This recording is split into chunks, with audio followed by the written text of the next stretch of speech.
દેવભૂમિ દ્વારકા જિલ્લાના જામખંભાળિયા પંથકમાં યુરિયા ખાતરની ગંભીર અછત સર્જાતા ખેડૂતોમાં વ્યાપક નિરાશા ફેલાઈ છે। જે ડીએપી ખાતરની તંગી બાદ હવે યુરિયા ખાતર મળતું ન હોવાથી ખેડૂતો વહેલી સવારથી જ મંડળી ખાતે લાંબી કતારમાં ઊભા રહેવા મજબૂર બન્યા છે। જે રવિ પાક માટે જરૂરી યુરિયા ન મળતા ખેડૂતો ભારે પરેશાનીનો સામનો કરી રહ્યા છે।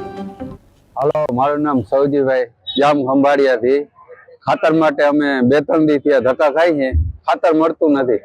કાલે 6 વાગ્યાની લાઈન થઈ ગઈ હતી, 200 જણા હતા માર્કેટ યાર્ડે, એમાં 100 જણાને ખાતર મળ્યું, 100 જણા પાછા વયા ગયા ઘરે। હવે અત્યારે ખેડૂત ત્યાં ઉભા હતા લાઈનમાં, એને અમુક ફોન આવ્યો કે ગામમાં ખાતર આવ્યું, તો ખેડૂત બધા અહીંયા આવ્યા। અત્યારે અહીંયા 100-200 જણાની લાઈન થઈ ગઈ છે। આજે કેટલાને મળે? અઠવાડિયુંથી આમ નામ હેરાન થઈ ગઈ ખાતર માટે। અમે લટાડે જો દૂર જામ ખીરસરાથી અહીંથી 35-40 કિલોમીટર છેટાથી જામખંભાળિયા ખાતર લેવા માટે આવ્યા છીએ, પણ અત્યારે જો ખાતરમાં હજી પણ મંડળી વાળો તો આવ્યા નથી, એના ટાઈમ થયા અત્યારે જ આવીએ। અત્યારે અમે અટાણે હેરાન થાય છે, તો રોડ ઉપર લાઈનમાં ઉભા છે બધા ખેડૂતને બધે લાઈનમાં જ ઉભાનો વારો રાખે છે સરકાર। હાલો, મારું નામ સૌજીભાઈ, જામખંભાળિયાથી। ખાતર માટે અમે 2-3 દિવસથી ધક્કા ખાઈ છે, ખાતર મળતું નથી।